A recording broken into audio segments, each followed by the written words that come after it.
মধ্যপ্রাচ্যে সামরিক সংঘাত যেন আরো তীব্র হয়েছে। ইরানে ফের একবার জোড়া হামলা আমেরিকার এবং তার পাশাপাশি পাল্টা বাহরাইন, কুয়েত, জর্ডানে ইরানি হামলা। তবে এই যুদ্ধের রূপ কি আগামী দিনে আরো ভয়াবহ হতে চলেছে জানবো বিস্তারিত। সঙ্গে যুক্ত হয়েছে প্রতিনিধি সৌম্য মুখোপাধ্যায়। সৌম্য, কি জানতে পারছো?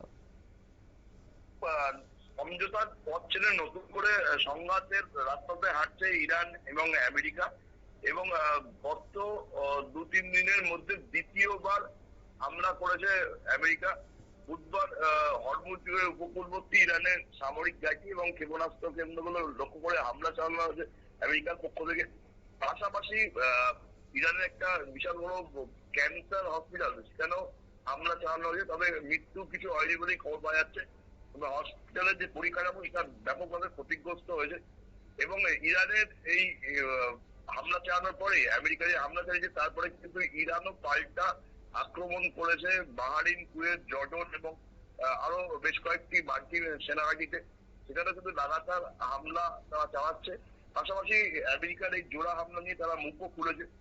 আমেরিকার সঙ্গে যে দৌত্য আলোচনা, যে ইরানের দূত ছিলেন মোহাম্মদ বাকের কালিবাফ, তিনি বলেছেন যে আমরা আমেরিকার সাথে অস্তিত্ব রক্ষার লড়াই লড়ছি।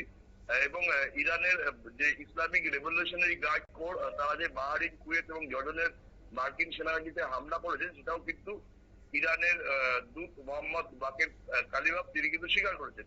পাশাপাশি ইরানের সংবাদ মাধ্যমগুলোতে প্রতিবেদন প্রকাশিত হয়েছে যে মার্কিন হামলার পরে দেশের বিভিন্ন জায়গায় বিস্ফোরণের শব্দ শোনা গেছে। বন্দর আব্বাস সহ বিভিন্ন জায়গাতে কিন্তু লাগাতার হামলা চালিয়েছে আমেরিকা। চা বাহার বন্দরের কাছেও বেশ কয়েকটি বিস্ফোরণের শব্দ শোনা গেছে বলেও খবর পাওয়া যাচ্ছে।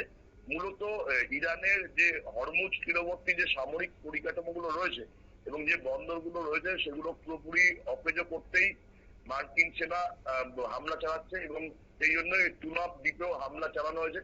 প্রায় ৯০ মিনিট ধরে এই অভিযান চলে। পাশাপাশি ইরানের আহ্বাদ শহর লক্ষ্য করে হামলা চালানো হয়েছে। এখনো পর্যন্ত ক্ষয়ক্ষতির বিষয়টা স্পষ্ট নয়। প্রথমে ২৮শে ফেব্রুয়ারি থেকে প্রথম দফার যুদ্ধ শুরু হয়েছিল, তারপরে সংঘর্ষ বিরতি হয়েছিল, কিন্তু শর্ত অবলম্বন করে ইরান হরমুজ প্রণালী পণ্যবাহী জাহাজগুলোতে আক্রমণ করে চলেছে, এমনটাই অভিযোগ আমেরিকার। এবং তারপরে কিন্তু গত কয়েকদিন ধরে ফের নতুন করে সংঘর্ষবর্তী লঙ্ঘন করে আমেরিকা এবং ইরানের মধ্যে যুদ্ধ শুরু হয়ে গেছে। এর ফলে কিন্তু আবার আন্তর্জাতিক বাজারে জ্বালানির দাম বাড়তে আরম্ভ করেছে। আবার বড় বিপর্যয় কিন্তু একটা সম্ভাবনা দেখছেন আন্তর্জাতিক বিশেষজ্ঞরা। শতাব্দী, একেবারে ধন্যবাদ। অর্থাৎ জর্ডান এবং কুয়েত হামলার পর বাহরাইনেও মার্কিন সামরিক স্থাপনাতে হামলা করেছে ইরান।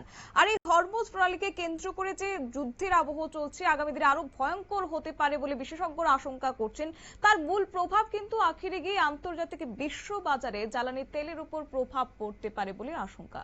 নিয়ে নিচ্ছে ছোট্ট একটি বিজ্ঞাপন বিরতির, সঙ্গে থাকুন।